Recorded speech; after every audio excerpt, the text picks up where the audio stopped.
Good afternoon, brethren. Well, brethren, let's get into it. Let's turn to 2 Samuel chapter 18 this morning. 2 Samuel chapter 18. We're actually going to begin in a bit of a unique way because we're going to begin with the end today. We're going to begin with the conclusion. Not the typical way you begin a message, but I think you'll see why. It's perhaps one of the most emotional and gut-wrenching scenes in the entire Bible. Not only is it incredibly sad, but it's also incredibly complicated given the situation that produced it and the people involved. I'm referring to the scene we find in 2 Samuel chapter 18, beginning in verse 32. We read, "And the king, King David, said to the Cushite, 'Is the young man Absalom safe?' So the Cushite answered, 'May the enemies of my lord the king and all who rise against you to do harm be like that young man.'" A euphemism for he is gone, he's dead. Verse 33, then we read the king's response. "And the king was deeply moved, deeply emotional, and went up to the chamber over the gate and wept. And as he went, he said, 'O my son Absalom, my son Absalom, if only I had died in your place, O Absalom, my son, my son.'" This young man that had just led a coup d'etat against this man, his father, and even tried to kill him. Yet despite all that, David deeply mourns when he learns about the death of his son. He goes from being the king to the dad. Well, I'm not a parent, but I suspect the parents here can relate to the humanity of David's response. When the news came, in David's mind, Absalom went from being a political enemy back to who he was originally to David, his son. The son he held as a baby, the son he had watched grow up, the son he had high hopes for. So he reacted as the father, not necessarily as the king of Israel. But brethren, how did we get here? How did Absalom get here? How did David get here? How did Absalom go from this promising, talented, charismatic, handsome young man to a rebel who, as we'll see, died a very inglorious and undignified death? Brethren, today we're going to look at one of the greatest tragedies in the entire Bible. And when I use the word tragedy, I'm using it in the literary sense. A tragedy in literature is defined as a genre or a story in which a hero is brought down by his or her own flaws, sometimes one core fatal flaw, sometimes called in literature hamartia or hamartia. I looked that word up and found so many different pronunciations, it's hard to know which one to go for. Hamartia. The fatal flaw. The flaw that brings down an otherwise heroic and good person. Many tragedies feature a character like this, good people. People like Macbeth, Hamlet, or Anakin Skywalker, who a fatal flaw brings them down and creates the tragedy. Well, brethren, the story of Absalom is also a tragedy, but it is not a fictional tale. Of course, it's history. This was a real person, a real son to a real person, a very important person, and that makes the story even more tragic. So, brethren, in the message today, we're going to look at the tragedy of Absalom. We'll look at the hamartia, the fatal flaw that caused his downfalls. In fact, there were more than one. And how the mistakes of others even contributed to his fall. And we'll see the problem was how Absalom responded to those mistakes.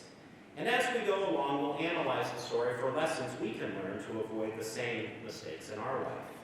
So today's message is lessons from the tragedy of Absalom. We're going to look at this, since it is a story, we're going to look at this in various episodes, as in almost like it's a series that we're watching on, let's say, Netflix. So let's look at episode 1. What would episode 1 cover about Absalom? Well, episode 1 is Absalom's family background. So let's begin by going back to the beginning of the story in 2 Samuel 3, and we'll begin in verse 2. 2 Samuel 3 and verse 2. What was the family environment that produced this young man? What were some of the reasons, the factors that led to who he ultimately became? Well, in 2 Samuel 3, verse 2, we read a little bit about the family that David created. Verse 2, sons were born to David in Hebron. His firstborn was Amnon. His second was Chileab. We're skipping some of the names. The third, Absalom, the son of Maacah, the daughter of Talmai, the king of Geshur. The fourth, Adonijah, and so on. So Absalom was David's third son after Amnon and Chileab. It's interesting what the name Absalom means. The name is actually a conjunction of Ab, father, and peace, shalom. Absalom, son, father of peace. That was what his name meant. And you can think that possibly maybe David named him this because this was his hopes for this young boy.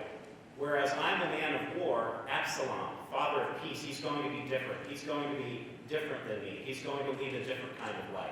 Or perhaps it was the characteristics he saw in him as a child. He was maybe a peaceful, docile child. It's like he's going to be a father of peace. Anyway, it's really interesting that that's what the name means. Absalom, father of peace. Absalom.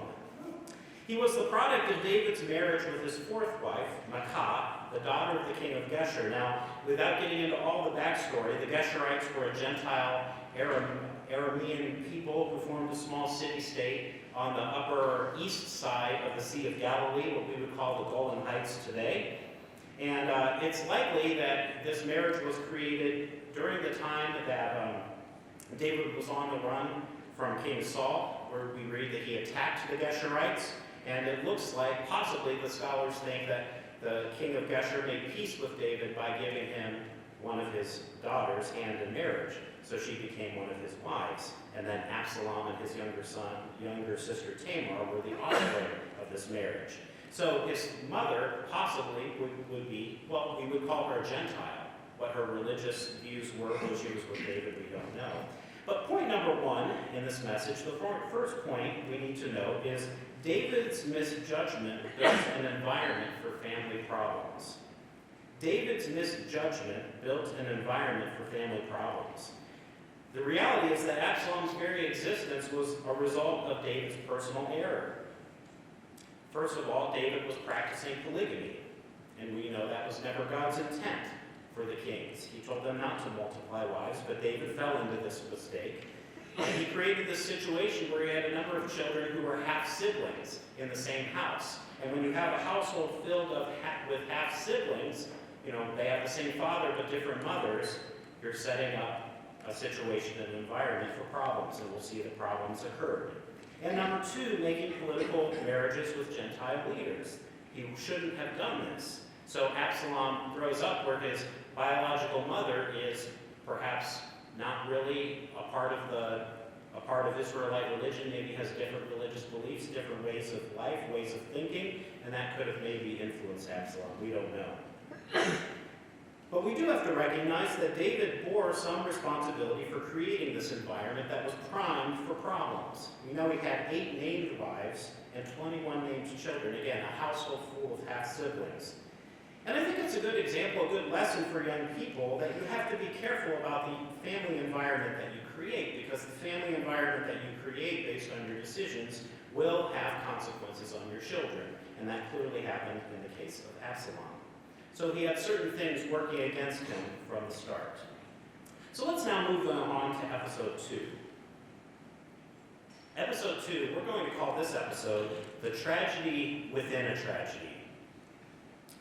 The tragedy within a tragedy. We don't know much about Absalom's upbringing, but in 2 Samuel 13, we're told of a very tragic event that I believe, and I think it's obvious, became a defining moment in this man's life. We already saw how David built this family full of multiple half-siblings, and we see one of the natural results that occurred because of that. 2 Samuel 13, verse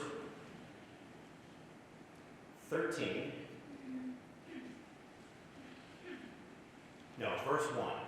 After this, Absalom, the son of David, had a lovely sister, and her name was Tamar. And Amnon, the son of David, loved her. So again, remember, Amnon is the oldest.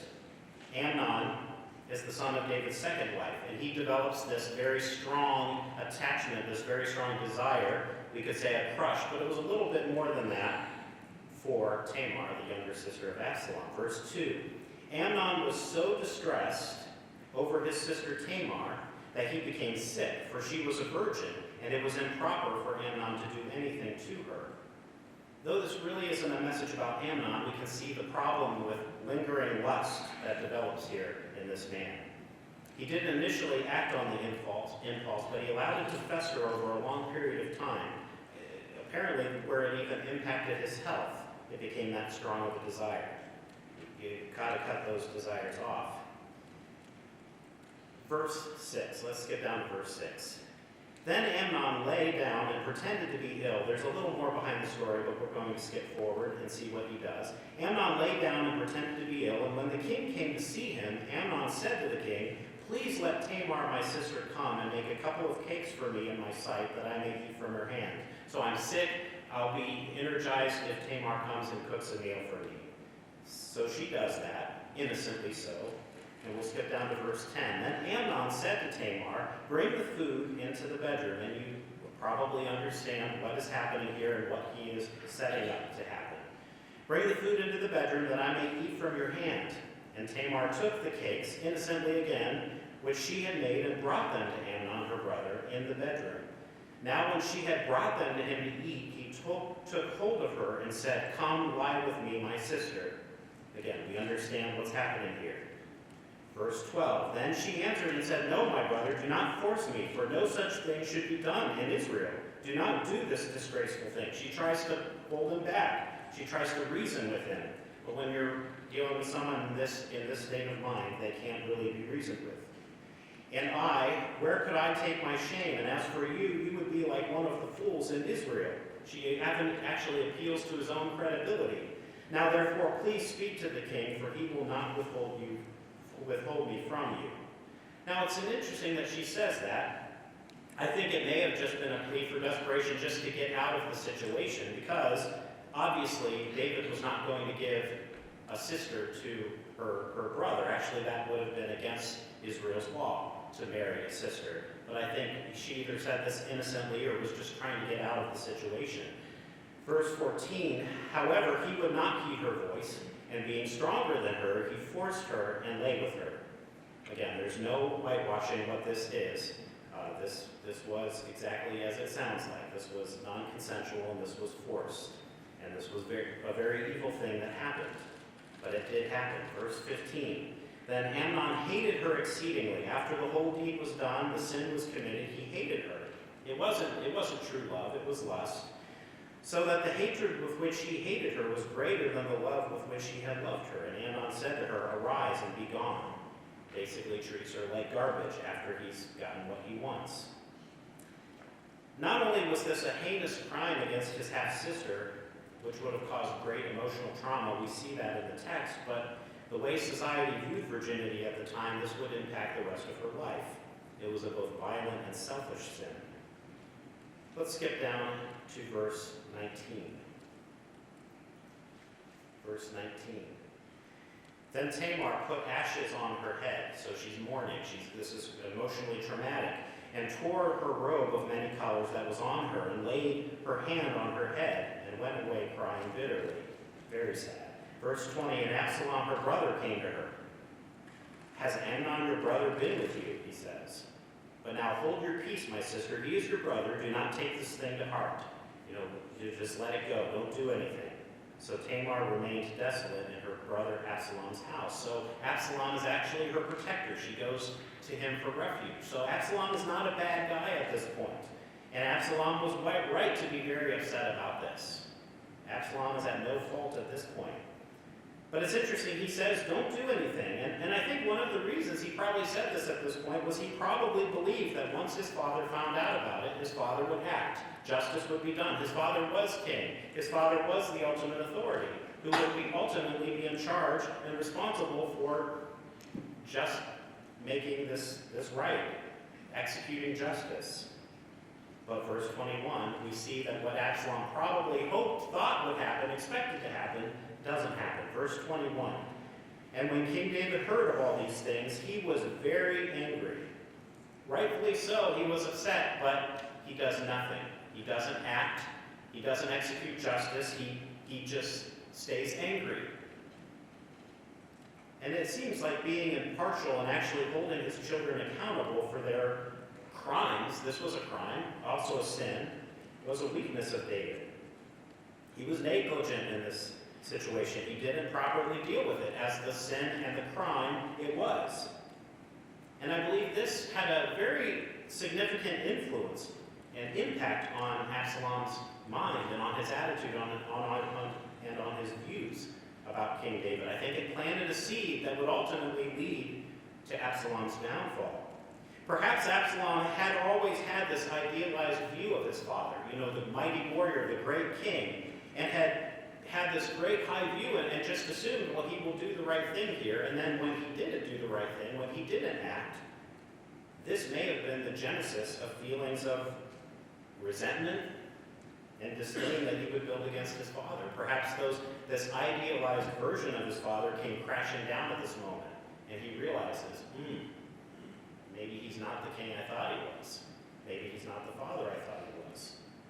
So I think a seed is planted here. Not just the seed of anger what happened to his sister, but the seed of resentment and questioning his father.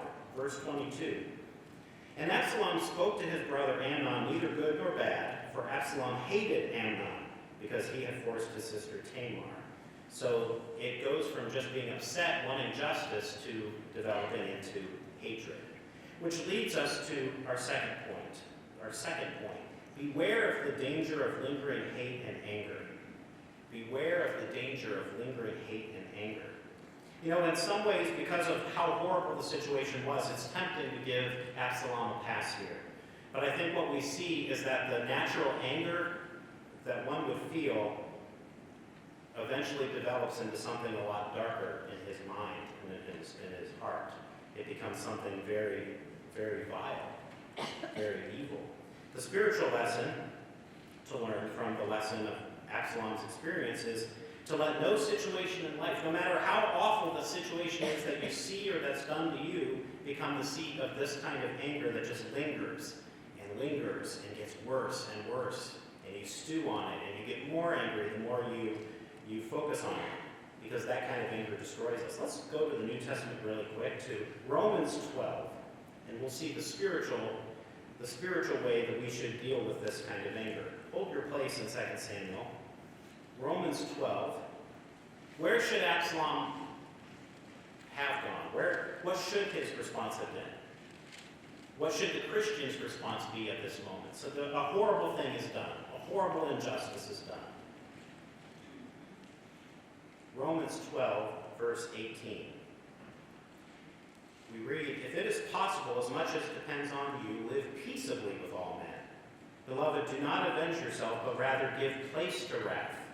For it is written, vengeance is mine, I will repay, says the Lord. Verse 20, therefore if your enemy is hungry, feed him. If he is thirsty, give him a drink, for in doing so you will heap coals of fire on his head. We understand this is one of the hardest parts of Christianity. And we do know that Absalom did not have God's Spirit. But again, we can look at Absalom's story and his situation and learn lessons. What we would do in a similar situation. It says, don't give place to wrath. Don't let it just linger and fester in your mind and get worse and worse. You have to, deal with it, cut it off before it gets to that point. Flee from it, work against it. And we also realize that you have to put things like this in God's hand. Vengeance is his. When injustice and evil happens, we have to learn. It's hard, it's not easy, it doesn't come natural, but put it in his hands because he will work it out. This is what Absalom didn't do. He let it linger as hatred and took it into his own hands to act, as we'll see. So back to Absalom's story. I think we see the beginning of the building of his hamartia, this hatefulness that's building, this distrust for his father's authority. And I think we also maybe see a narcissistic view of himself. I will fix this. I'm the only one qualified to fix this. I'm the only one who's going to act. So that now leads us to episode 3. Episode 3 in Absalom's tragic tale, which we'll label as Absalom's anger leads to murder. Anger leads to murder. So let's go back to 2 Samuel 13, and we'll look at verse 23. Well, we already read that. verse 23, we actually read throughout this chapter that he actually waits 2 years to exact his revenge. He conspires, he plots his revenge for 2 years. So he puts this gathering together, invites his siblings, especially Amnon, and we'll see what happens in 2 Samuel 13, verse 28. Verse 28, now Absalom had commanded his servants, again, he has this gathering, all of them are together. He commands his servants, saying, watch now. When Amnon's heart is merry with wine, and when I say to you, strike Amnon, then kill him. Do not be afraid. Have I not commanded you? Be courageous and valiant. Verse 29, so the servants of Absalom did to Amnon as Absalom had commanded. Then all the kings arose, and each one got on his mule and fled. So he has him murdered. He has him assassinated in public, in front of a group of people, and executes and kills and executes his judgment, his punishment on Amnon. So he waited 2 years, and then he got his revenge. Which leads us to point 3. Revenge is wrong and never makes a problem better. As we'll see, this did not solve the problem. It wasn't, okay, justice is served, it's now fixed. No, revenge just actually continues to make the problem worse and worse and worse. We already read in Romans that he should have really, allowed God to execute justice. Allow God to work it out. Be patient. It will get worked out. But another scripture, we're not going to turn there to think about, is also found in 1 Thessalonians 5, verse 15. This is the principle that Absalom should have had. See that no one renders evil for evil to anyone, but always pursue what is good both for yourselves and for all. So that's the lesson for us. This horrible injustice, don't render evil for evil. Don't do an evil thing to match another evil thing that was done to deal with it. Don't just multiply evil, because that's really what it does. It multiplies evil. That's what revenge does. It takes one evil and adds another evil to it, and usually more and more evil comes as a result of that. I found an interesting quote from the Roman Emperor Marcus Aurelius. He said, the best revenge is not to be like that. End of quote. In other words, the best revenge is no revenge at all. Don't be like the person you're seeking to issue revenge against. Don't be that way. Be a different way. So going back to the situation, again, the point isn't that Amnon should have gotten away with the crime. The law should have judged him. And ultimately, God would have exercised judgment on him. But instead, Absalom chose murder. He chose to take it into his own hands and make the situation worse. So we pick up the story in verse 37. Again, we're in 2 Samuel 13, and we see what happens next. But Absalom fled and went to Talmai, the son of, I'm not going to say the name, king of Geshur, and David mourned for his son every day. So Absalom fled and went to Geshur and was there 3 years. So Absalom now flees to his mother's city. So he flees to this non-Israelite city-state. It's really interesting. He doesn't flee to one of the cities of refuge in Israel. He leaves Israel. Perhaps that shows you where his heart is at this point. He's drawing away from perhaps David and the religion of Israel. Who knows? Verse 39.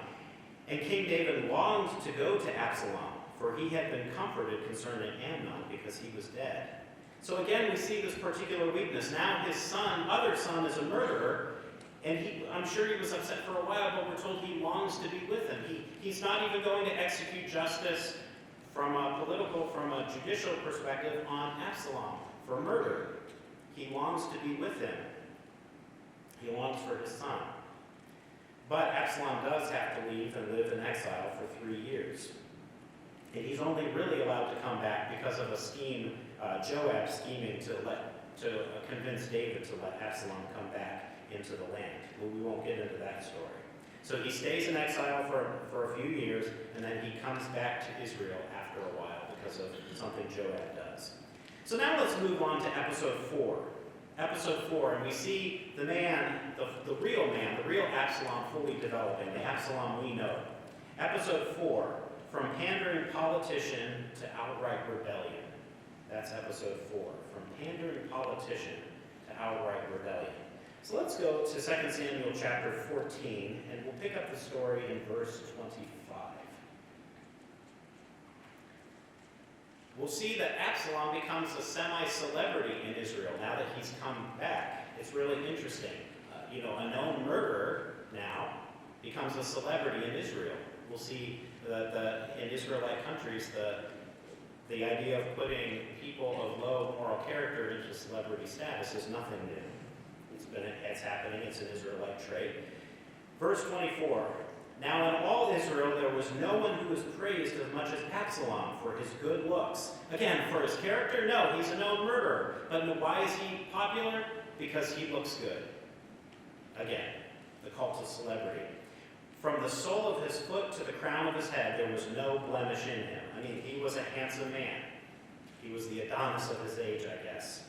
And, I guess the Brad Pitt. People looked to him for his looks. And it led to him being very popular. And again, I think we see the cult of celebrity here. He becomes a celebrity not because of his character or his moral standing, but because of his appearance and as we'll see, his charisma, even though he is a known murderer. Verse 26, and we find this interesting little side note about his appearance. And when he cut the hair of his head, at the end of every year, he cut it because it was heavy on him. When he cut it, he weighed the hair of his head at 200 shekels, according to the king's standard. Now, if you look at different commentaries, they'll have different numbers, but I've taken conservative. Some of them say that's maybe 3 to 3.5 pounds. Some say 4 pounds. So at the end of every year when he cut his hair, it weighed 3 to 4 pounds. That's a lot of hair. So this is a characteristic he becomes known for. I don't know, for some reason, I envision him looking like Brian May of Queen, the lead guitarist of Queen with the flowing, curly locks. So that's my image of Absalom. Who knows what he really looked like, but that flowing, long hair. But it points out, just the fact that the writer points this out, this shows that it was very unusual in Israel for someone to have this kind of hair. Not that this is a message about hair length, but it's worth noting out that the writer points this out. He had really long hair because this was likely not the cultural standard. People in Israel did not have long hair. If it was normal for men in Israel to have long hair, why would the writer point it out? So I think this gives a little more context to what Paul writes in 1 Corinthians 11 when he says, does not nature itself teach you that if a man has long hair, it's a dishonor to him? This isn't something Paul is bringing out of nowhere. This was the long cultural expectation of the Israelite culture that men just didn't have long hair. That's not how it was. Women had long hair, men had short hair. But I think we see that the hair was reflective of the attitude of the man. The hair reflected the kind of the rebellious, self-willed spirit that Absalom had developed. So let's go back to the story and pick it up in 2 Samuel 14, verse 28. 2 Samuel 14, verse 28. And Absalom dwelt 2 full years in Jerusalem, but did not see the king's face.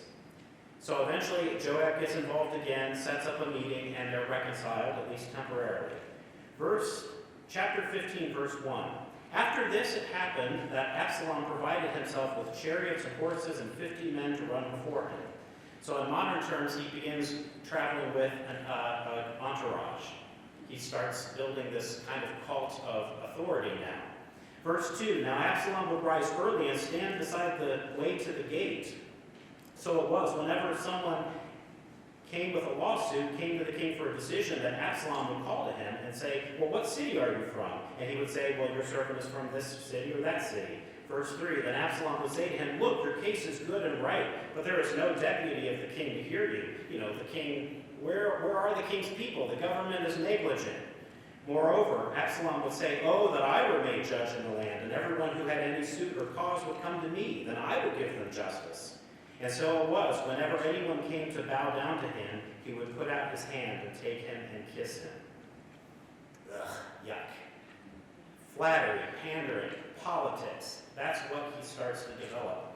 He becomes this politician, kind of just flattering people. Oh, I understand your suffering. I understand your case. Oh, if I had the authority to do something. In this manner, verse 6, Absalom acted towards all of Israel. So Absalom stole the hearts of the men of Israel. It's interesting. it's easy to interpret this as a show, but is it possible that, again, Absalom truly believed this? That, again, because he had questioned his father's ability to render judgment, that he really did believe his father and his government was inept, was unqualified to lead. And maybe Absalom genuinely believed that he was more qualified to be the king, more qualified to be the judge, more qualified to govern.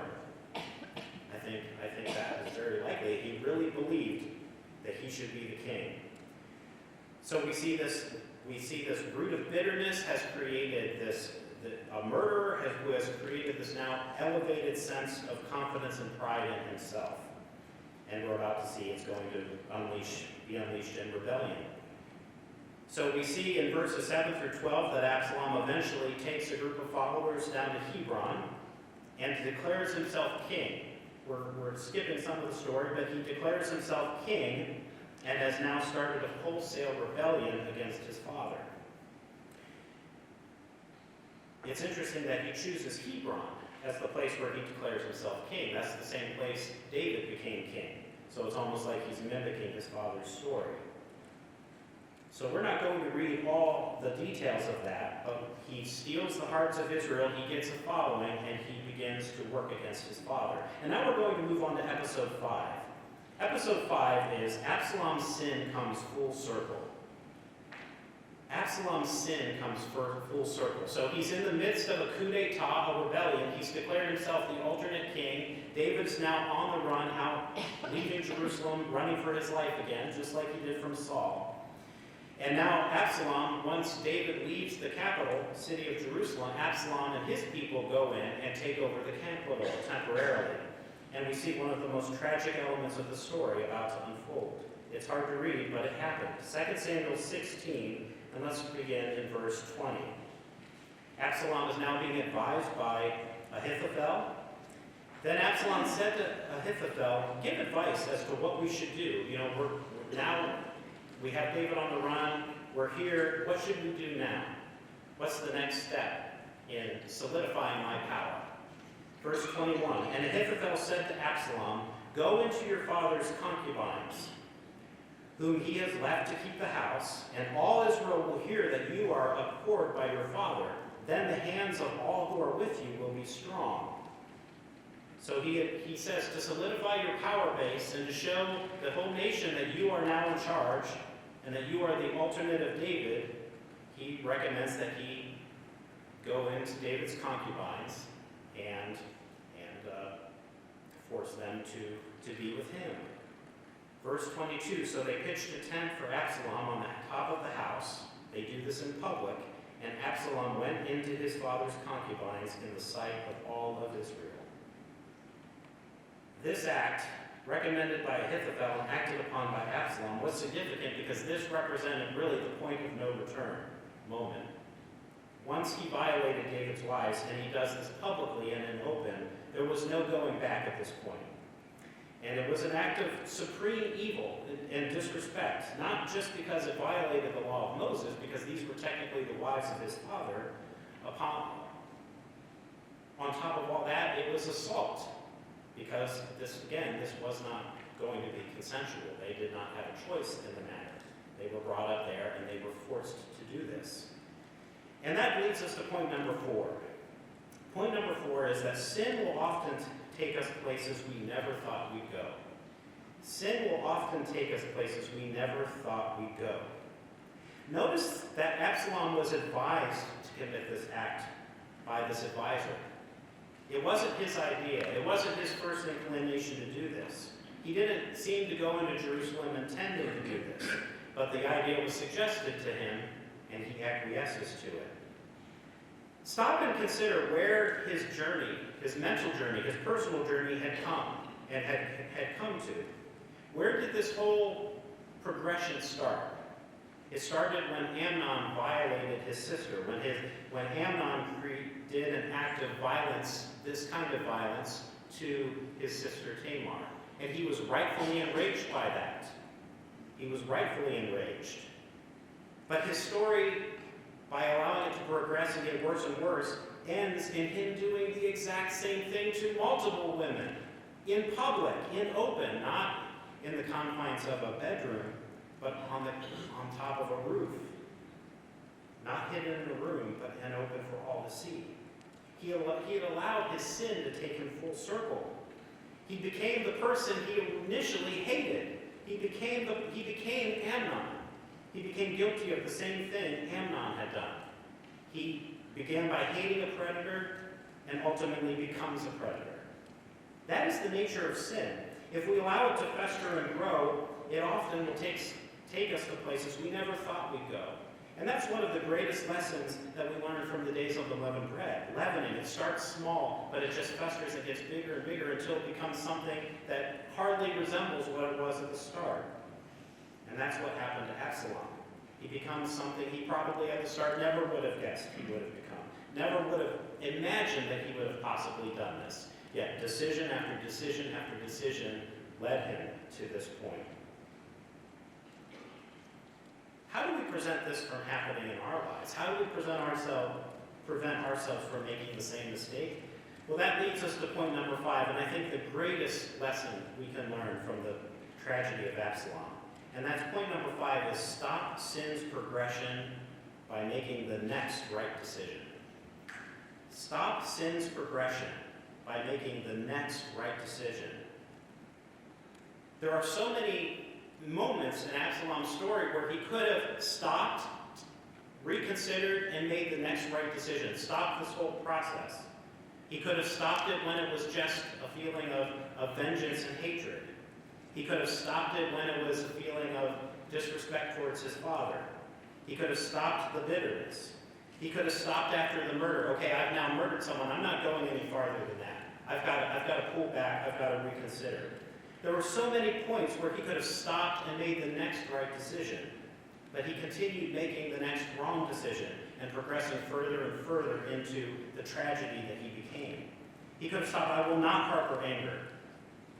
I will not become a murderer. I will use my talents to help Israel grow, not become a rebel and make it worse, not start a civil war. I will learn from my father's mistakes. I won't repeat them. I won't do something worse. My name is Father of Peace. I'm going to live by that name, not lead Israel into a civil war. I hated that kind of violence against women. I'm not going to perpetrate that myself. I stopped myself there. So many moments that he could have stopped and made the next right decision and stopped and led this progression backwards, not forwards. And I think the moment Ahithophel had recommended this idea to him, that was the moment he should have stopped and said, no.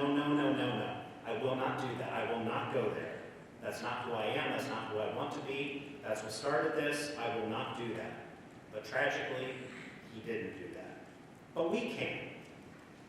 When we look at our lives and see our fatal flaw, our hamartia, we can catch ourselves. We can stop. We can make the next right decision. We can repent. We can stop the progression. And that's, I think, the greatest lesson from Absalom. So let's now go back and look at the final act of the tragedy. The final act. Episode 6, the tragic end. So we're going to skip. We're not going to look at everything that happens during this civil war. But let's skip to 2 Samuel 18, verse 6. And we'll see where his decisions, where this progression ultimately leads this man. And it reflects the actual progression of sin in our life. What is the end result of sin? Romans 6:23. Well, let's see. Verse 6. So the people, David's supporters, went out into the field of battle against Israel. That's describing Absalom's supporters. And the battle was in the woods of Ephraim. Skip down to verse 9. Then Absalom met the servants of David. Absalom rode on a mule.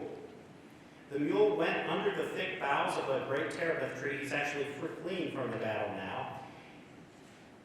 The mule went under the thick boughs of a great terebinth tree, and his head caught in the terebinth, his hair actually, because it was so long. So he was left hanging beneath heaven and earth, and the mule which was under him went on. So this great trait that he flaunted, this symbol of his rebellion, of his pride, of his arrogance, he ultimately is hanging by it from a tree, completely in a vulnerable, shameful situation. Verse 10, now a certain man saw it and told Joab and said, I just saw Absalom hanging in the terebinth tree.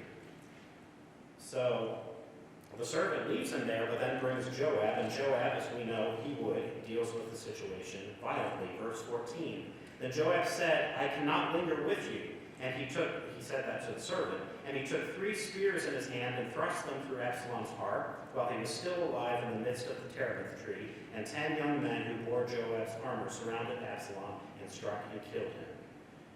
Skip down to verse 16. So Joab blew the trumpet, and the people returned from pursuing Israel, for Joab held back the people. And they took Absalom and cast him into a large pit in the woods and laid a large heap of stones over him. Then all Israel fled, everyone to his own tent. The war is essentially over. And we see the tragic and inglorious end, buried in the woods, of the son of King David. What started again as a simple resentment, a simple justifiable anger towards his brother, ultimately leads him to this point, hanging from a tree by his hair, brutally stabbed, and buried in a hole in the woods. He's a living, breathing example of Proverbs 16, verse 18 in action. Pride goes before destruction, and a haughty spirit before a fall. That was Absalom's story. He was a living example of that verse and principle in action. So let's conclude where we began. Let's go back to 2 Samuel 18 and conclude with the end of the story. The news gets back to the king, to the father. 2 Samuel 18, verse 31. Just then the Cushite came, and the Cushite said, there is good news, my lord the king, for the Lord has avenged you this day of all those who rose against you. You know, he's just thinking about it politically. The political enemy has been destroyed. End of story. Let's rejoice. Verse 32, and the king said to the Cushite, is the young man Absalom safe? So the Cushite answered, of course, in his way of saying that Absalom dies. Verse 33, then the king was deeply moved and went up to the chamber over the gate and wept. And as he went, he said thus, O my son Absalom, my son Absalom, if only I had died in your place, O Absalom, my son, my son. Again, for David, the tragedy wasn't just on a political enemy. It was his flesh and blood. It was his child, the child he had named Father of Peace, now in a marked hole in the woods. And I think David, part of the tragedy and part of the mourning of David, I think, is because he knew he had a part to play in this. He knew decisions he had made contributed to this. Not that he was the cause, Absalom made his decisions, but I think David understood the whole depth of the tragedy. Brethren, the life of Absalom is truly one of the Bible's saddest tragedies. Its tragedy is tragic because it's so preventable. The whole story was so preventable. It didn't need to happen. Yes, things happened to Absalom that were not his fault, and they did influence the decisions he made. But the ultimate blame, the ultimate cause of the tragedy was how he chose to respond to those events. And that was the tragedy. This man with his natural skills, his gifts, his charisma, his looks, he could have been one of Israel's greatest leaders. He could have learned from his father's weaknesses and learned those lessons to serve and build his nation, not lead it to a bloody civil war. Brethren, the biggest takeaway we can learn from Absalom is this. Whatever things have happened in our life, on our level, a much smaller level, things have happened totally outside of our control. They don't doom us to tragedy. They don't doom us to failure. They don't doom us to this kind of end. Again, we can make the next right decision. We can overcome our own personal hamartia. So, brethren, let's learn the lessons from the tragedy of Absalom.